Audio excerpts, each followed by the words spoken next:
Hi, I'm Dave Rankin. Welcome to my YouTube channel. Here I'm going to show you how I paint using acrylics, oils, and epoxy resin. For this video, I'll take you through the underpainting, initial color blocking, and finally finishing color and glazing. I started this video right after the drawing, so it's a little bit funky, but you're still going to get most of the process. So enjoy and seeing how I work and see how I create my newest painting titled Choke.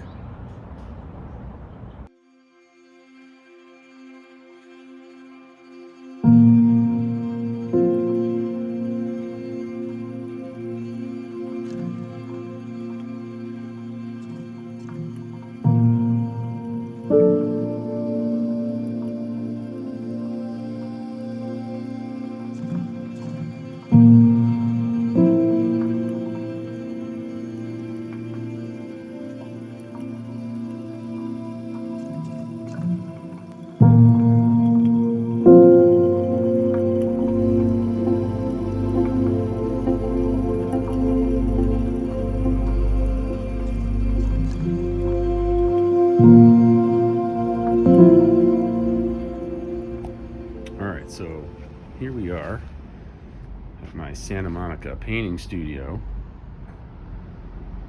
You'll notice it's outside.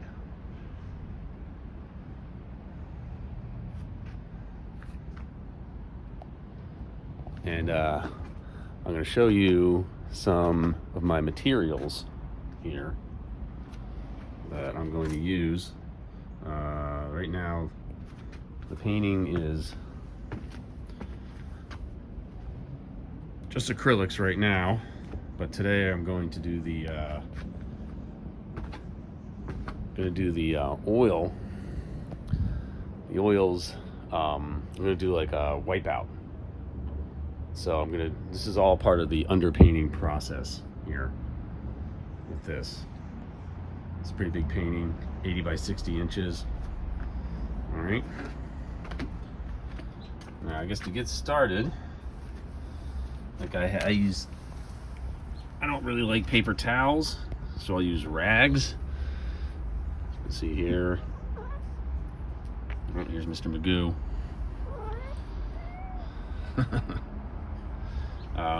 So I have an old Blondie t-shirt, went through the wash a bunch of times. It's all yucky, but I like the material much better than paper towels for when I'm doing a wipeout. For brushes, just right now, simple house painting brushes. You can see this guy here. I might use this for blending, this to apply the paint.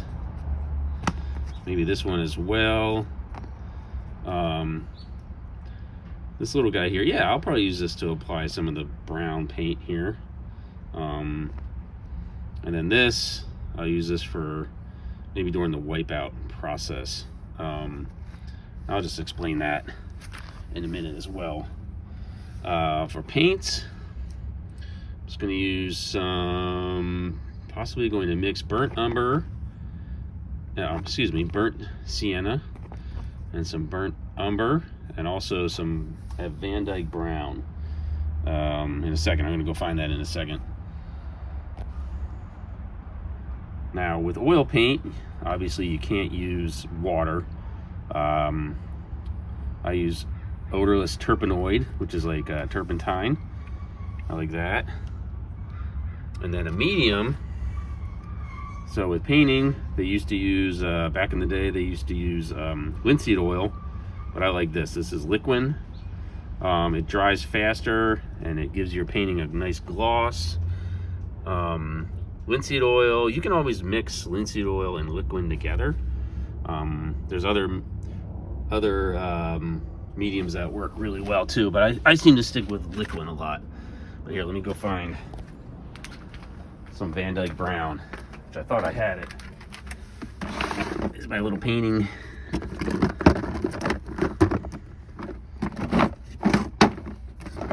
Painting box here.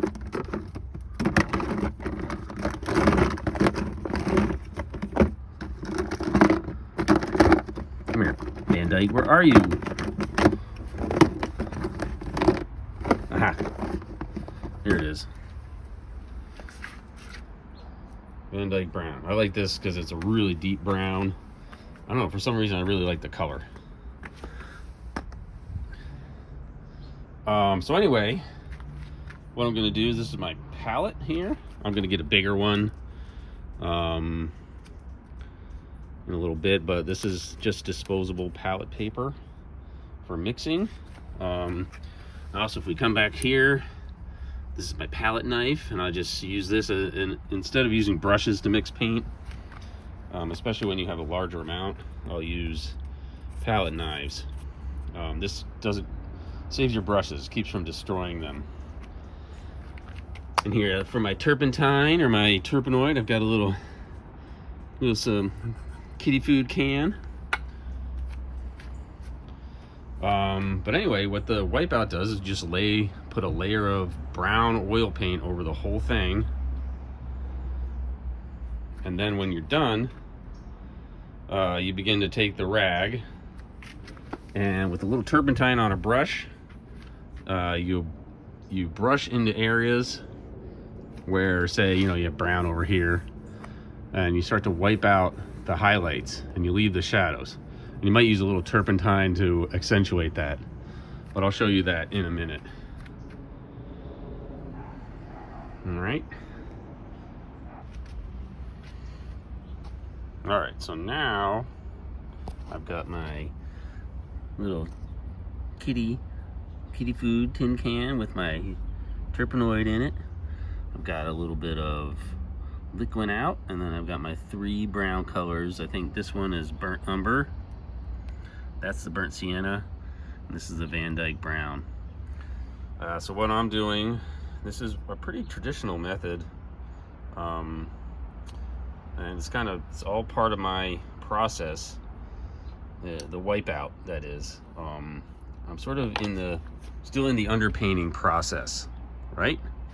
So you have your drawing, then you block in some color and do the brown Wipeout, and that gives you a firm basis before you can start painting, like fully painting your full color. So this is considered the underpainting process right now. And I guess mixing the color, one thing, this is what I do.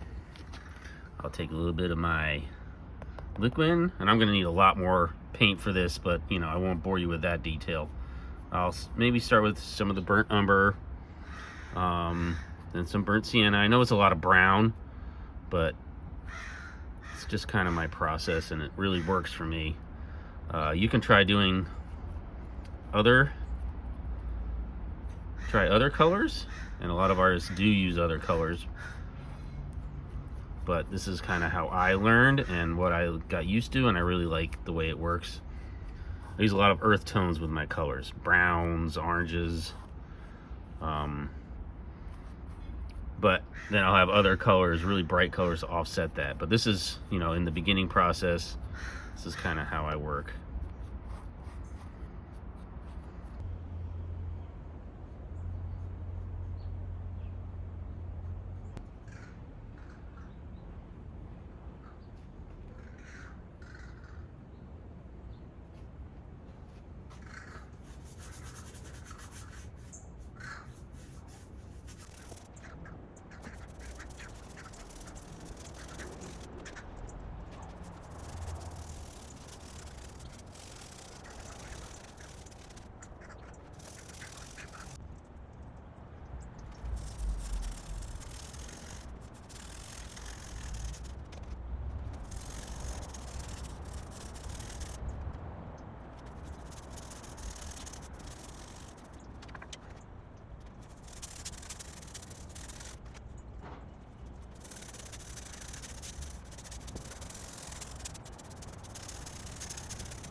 you see that I've got everything laid out with the brown over everything.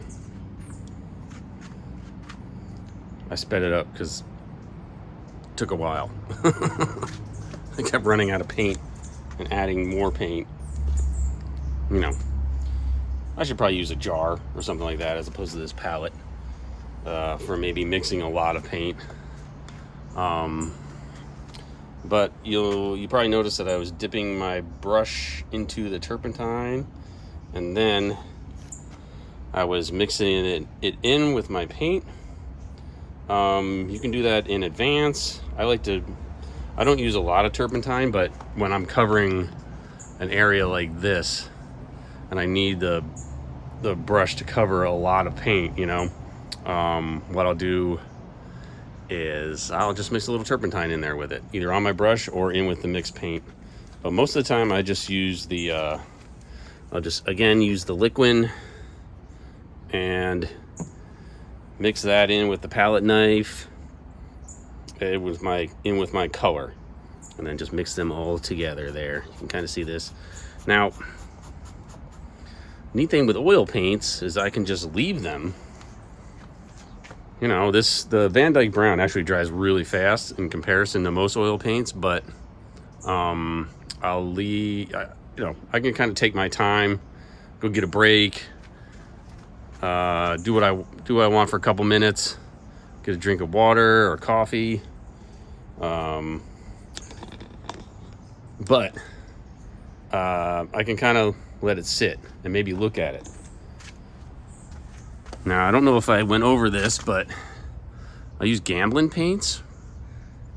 I really like them a lot. They have some nice colors and they're reasonably priced as well.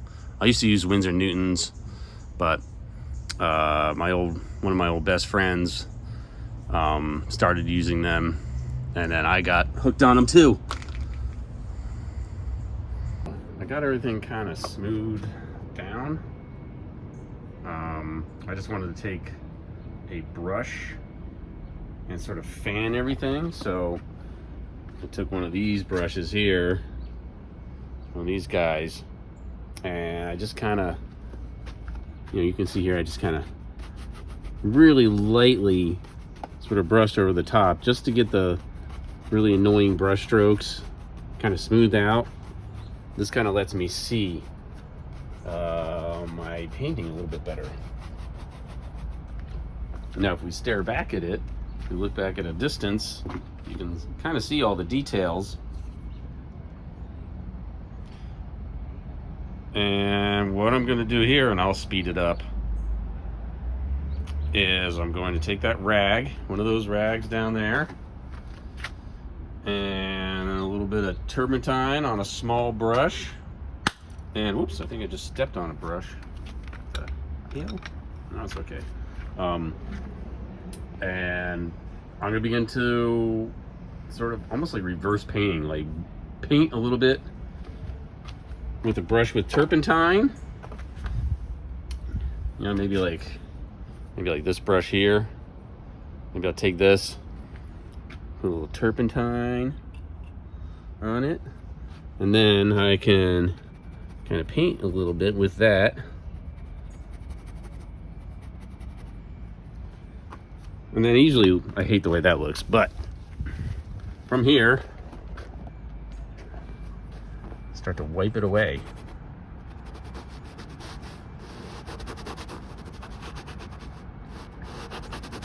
And what it does, this is how I block in light and shadow.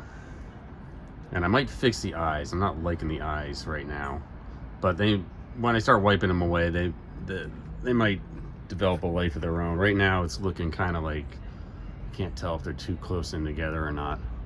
But anyway, that's kind of what I'm going to do next. Then we'll be done with the wipeout process and the underpainting.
of see what I've done here, going from top to bottom with the wipeout.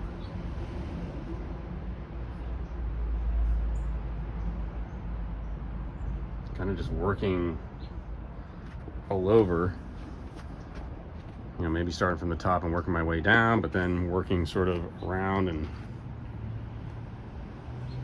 wherever I feel like the piece needs it.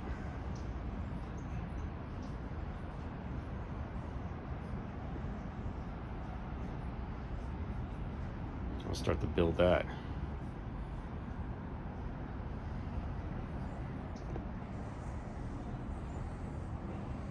So that right now is my wipeout. Went from drawing to acrylics to block in color, and then laid down a layer of brown, and then used turpentine and rags to sort of pull it away. You can kind of see I wasn't using turpentine until I really wanted to get most of it away. And it's pretty, you have to be aggressive with it because it's quite annoying to get the paint out of the canvas. It just wants to go into the canvas. So when I lay down epoxy resin, then it's gonna look sick, and the paint is really gonna fly over that surface. But that's not for a little bit.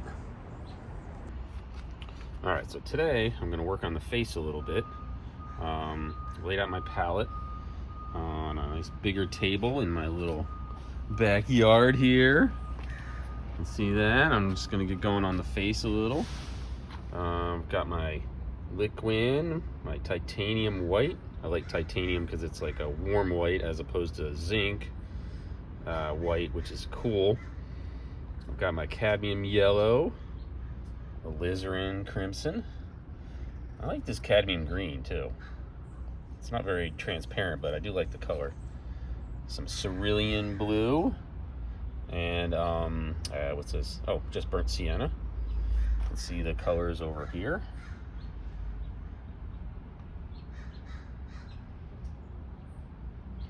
All right.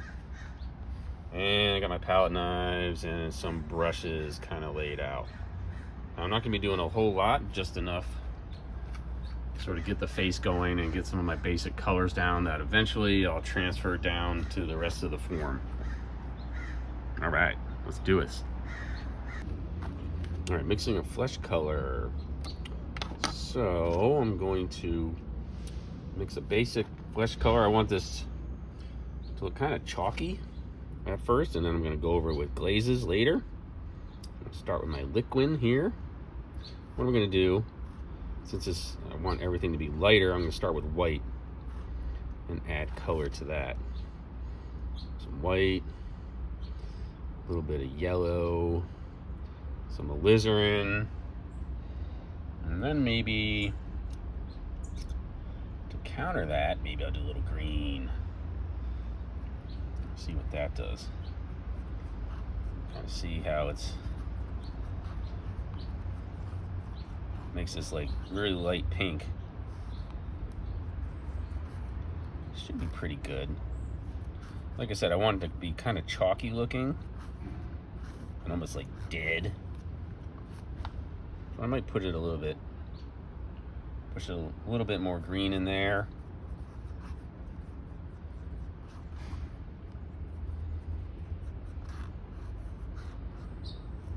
All right. Then what I'll do is sort of cut it and then start over, mixing a bit of a darker color, adding more of the colors that I used, but just more of them and less white. So I get that darkness. Maybe a little blue in there too.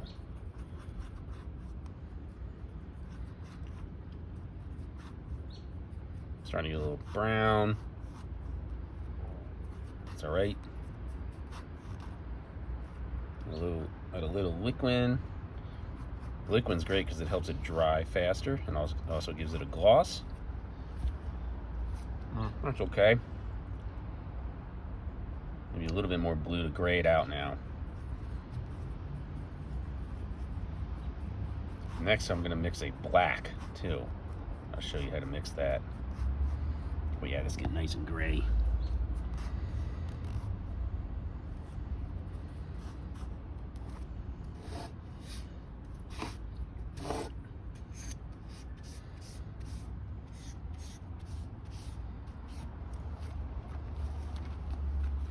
And a mix of black, let's see.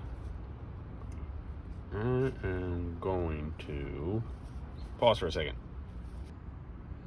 All right, mixing the black. I added a little ultramarine to my palette. See that? And a lot of times to make color a little darker, or to, if I want a black, I'm not going to use the black out of the tube. I'll mix one, and that you get more of a rich looking black, better color to it, as opposed to like something out of the tube which ends up being dark and kind of charcoaly and not as much color. And you shouldn't use that kind of black from the tube, that is, to mix with your colors to make them darker. What it ends up doing is just deadening your color. So you see here, this is kind of a, looks like purpley kind of. So I'm going to add a little bit more red to, a little bit more blue.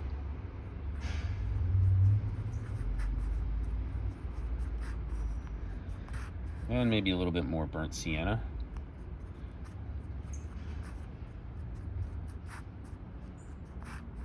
There we go.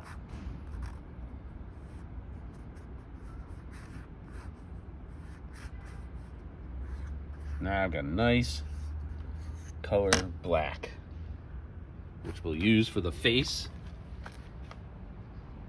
Maybe fix that left-hand side of the lip and start adding some more color and building of paint before I do my epoxy resin.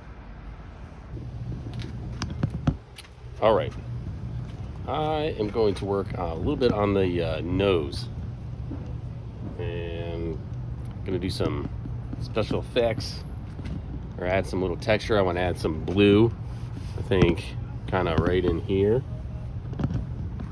Some of this cerulean blue that I made or mixed. I'm also going to try out this handy dandy. It's like a mason's tool, but I need like bigger palette knives and stuff, and like, you know, these little tiny ones kind of stink. So I am going to try some of them out. I'm going to add some gold as well to the background.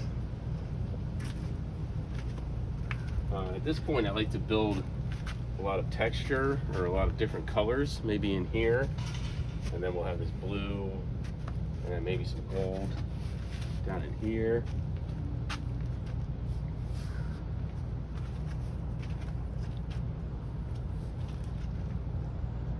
All right, so let's see what happens. Put some gold right on here. Woo! I love this gold.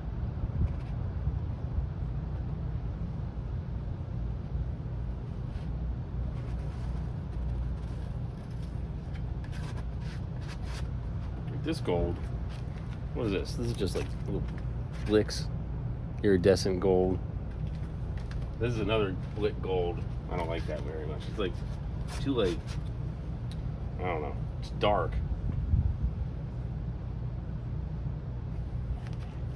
But this one's pretty sweet.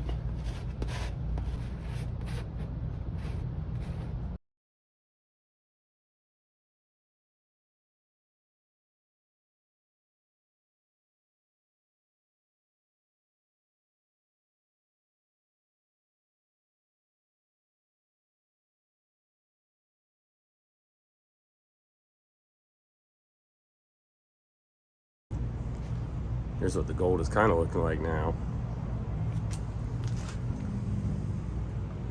It's pretty good. I forgot to tell you all, I cheated and and did acrylic gold over my brown oil, but the brown is pretty dry, and the spots that I went over, the oil paint is very thin there, so I shouldn't have a problem with cracking. But we'll see, you know, in a couple hundred years. I don't think it'll be a problem.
All right, so what I'm gonna do right now is I'm going to put some purples and light blues in her hair. Just for the fact that I want to go over that with dark color and then wipe out some of the purples and blues so that they'll come through.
All right, now I'm gonna work on the eyes for a little bit.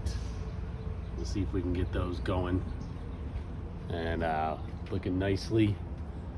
I'm gonna use some more flesh color in there, especially in the whites of the eyes. They should never be pure white. That should have flesh color in them and like cast shadow from the lids.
we've got our resin. This is what we're gonna do today. I'm gonna get my painting onto my tables here, and I've got a cover. Gonna make like a little tiny tent here over my painting so that no leaves get on it or anything, because I'm outside here in Santa Monica. But then I'm going to use resin and pour a layer of that over it. The resin is super clear and it feels to me like it's painting on glass. It's amazing. First we have our resin, and then we have our hardener, and we'll mix them together in a 1-to-1 ratio in this little extra recycled bottle I have, really fancy, you know. And I'll just use the butt end of a paintbrush, sort of mix them together. Once it's poured onto the painting, I'm going to spread it around with these squeegees. There, so you'll be able to follow the process, all right?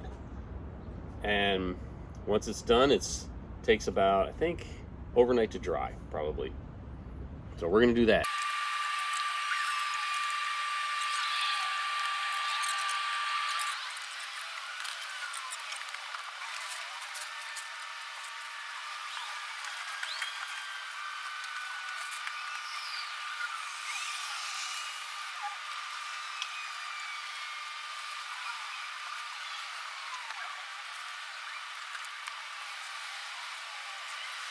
Got my resin, yeah, hardener of course. There's my resin, hardener.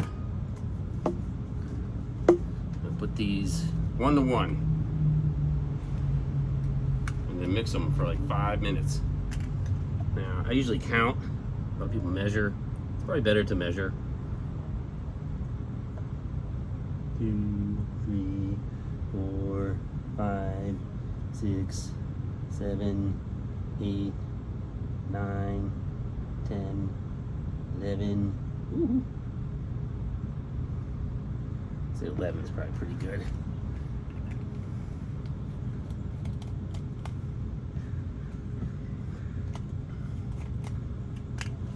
Hardener. Here, we'll do this. 1, 2, 3, 4, 5, 6, 7, 8, 9, 10, 11.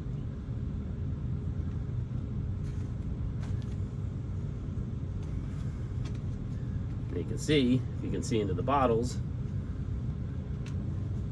about the same. Now I just have to stir this up with my handy dandy stirrer until the bubbles are out, and then we'll pour this sucker. It's like 5 minutes. You should probably blend it. We're stirring. I want to get all the little air bubbles out. I don't want to stir too fast. Slowly getting these out. They're getting smaller. So it should be good soon. All right. We're gonna pour this resin.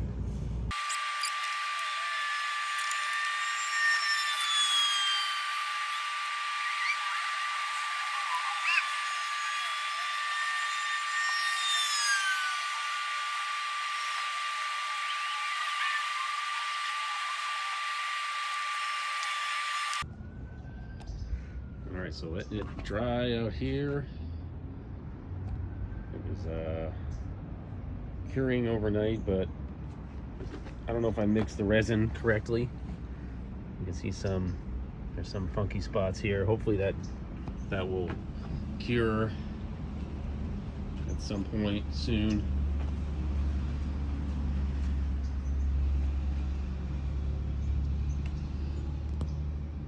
Leaf getting caught in it. I took off the little tarp over it. That's wild. It's like spider webs.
Alright, gonna work on the face.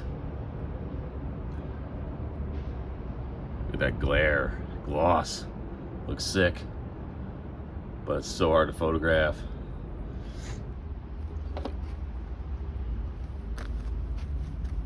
Gonna mix a couple flesh tones. Always start with my white and then add a little bit of color in. Got some cadmium yellow, alizarin crimson,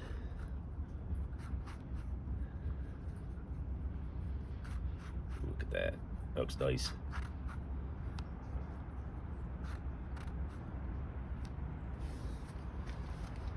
There we go, that's pretty nice. Alright, mixed black here. I think I showed you how to make that already. If you don't remember, ultramarine blue, burnt umber or burnt sienna, and alizarin crimson. That makes a great black.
I'm gonna try an oil stick today.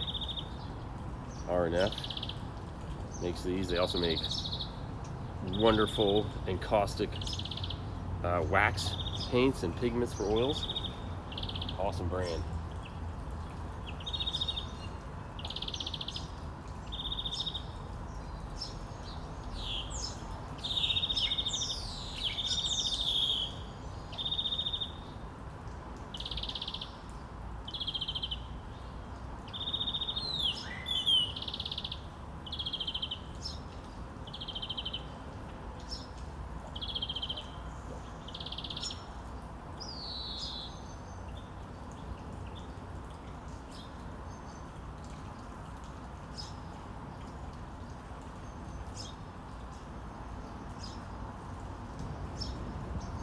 I'm going to do some glazes now.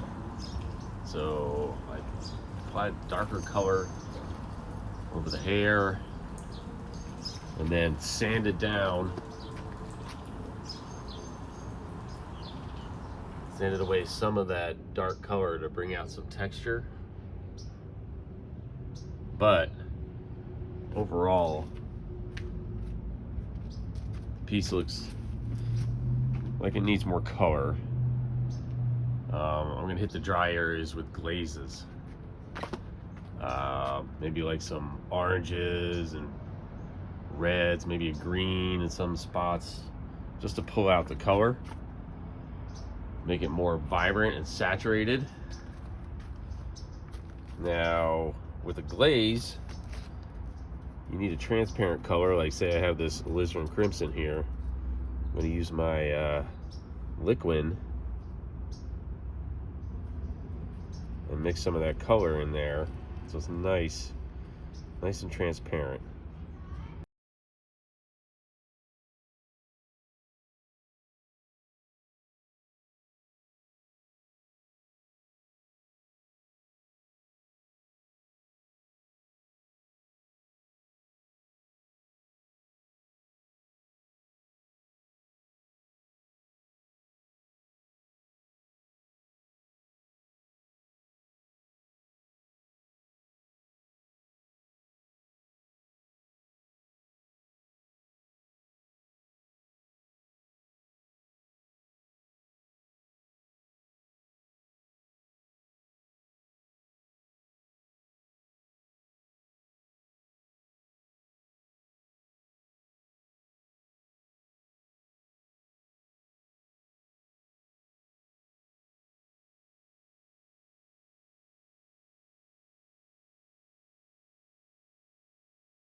There it is with the glazes on it. For now, I'm gonna do more. Look at that texture.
So today I'm going to do more glazes. I worked a lot on the face, and you can see the face has been kind of drawn out a little bit more. It's brighter, but it seems to have lost the color. So I'm going to put some more color onto that with glaze work and try to enliven it.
Last little bit, you've seen that I've been doing a lot of glazes and just sort of adjusting colors as we go.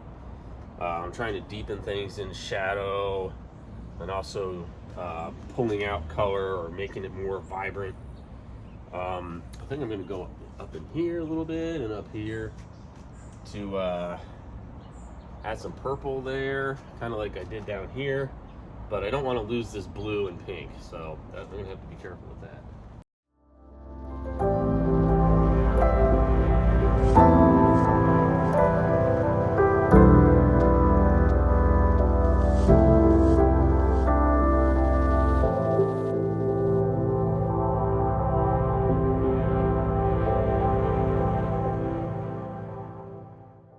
So it looks like the painting's done. I just have one more thing to do, and that is to apply some varnish. I have some Gamvar gloss varnish and a brush, and I'm gonna wipe down the painting and give it a nice final coat of this clear varnish. And what it does is it really draws out the colors and unifies them. So this is definite must after painting.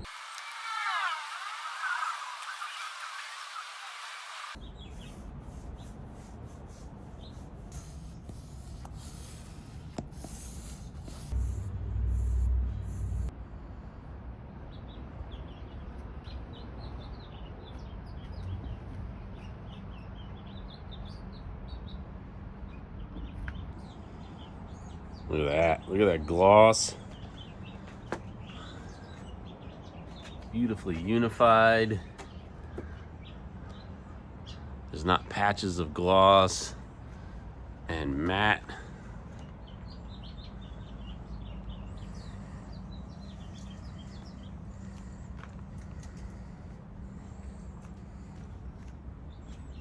It's gonna look sick.